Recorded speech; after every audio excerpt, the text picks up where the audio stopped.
Fala pessoal do sexto ano do Mega, tudo bem com vocês? Então, para os alunos aí que não estão podendo vir, né, que estão no ensino remoto, sou professor Vinícius, sou professor de história de vocês e vou falar um pouquinho como é que está sendo a aula para o pessoal que vem presencialmente, explicar algumas coisas para vocês e também para facilitar para vocês responderem o questionário, quem foi aí na escola pegar o questionário impresso para conseguir responder as questões, tá?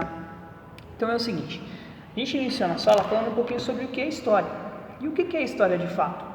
A gente pode considerar a história como toda ação humana existente, ou seja, tudo que o homem faz é considerado como história, seja de forma intencional, ou seja, que ele faz aquela ação por querer, ou seja, de forma não intencional, quando sem querer ele faz essa ação.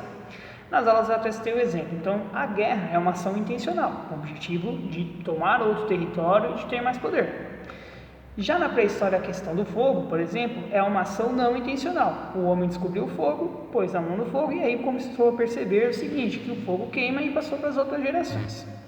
Pois bem, já que a história é toda ação humana, a gente tem que buscar entender o seguinte, como é contada a história?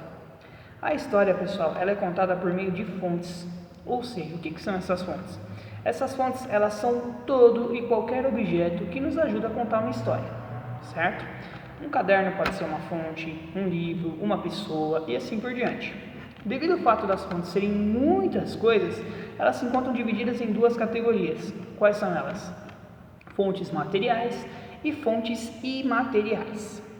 O que são as fontes materiais? Fontes materiais são todo tipo de objeto que eu posso ver, tocar e sentir. Então, por exemplo, um caderno é uma fonte material porque eu consigo ver o caderno, tocar no caderno e sentir o caderno.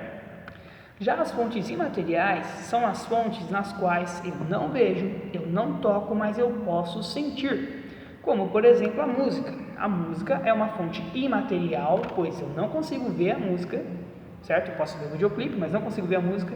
Não consigo tocar na música. Consigo pegar o CD, o pendrive, mas a música em si eu não consigo pegar. Mas posso sentir ela por meio da audição, certo?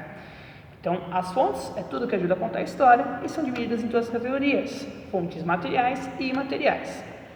Bem, dentro disso a gente vai trabalhar com a questão de tempos trabalhados e tempos estudados na história. Então, a gente tem que entender o seguinte, tempos estudados, eu só posso trabalhar com tempos que me fornecem fontes. Os únicos tempos que me fornecem fontes são o passado e o presente. Então, os tempos estudados na história são passado e presente porque eles me fornecem fontes. Já os tempos trabalhados, eu posso trabalhar com uma ideia do que pode ser. Então, os tempos trabalhados são passado, presente e futuro. Mas, professor, como eu trabalho futuro? Com base nas ações do passado, que ocorrem no presente e podem ocorrer no futuro. Então, eu crio hipóteses, ou seja, eu crio ideias de como vai ser determinada ação. Tudo bem?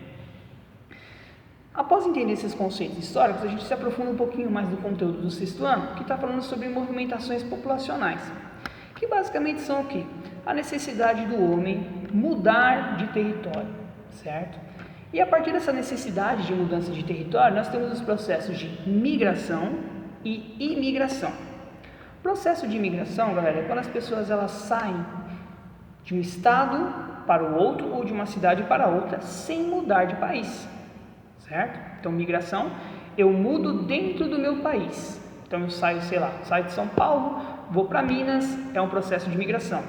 Saio de Guaianazes, vou para Ferraz, é um processo de migração. Certo? Então, as migrações, elas são processos de mudança internos. Já as imigrações são processos de mudanças externos. O que acontece? É quando eu mudo de país.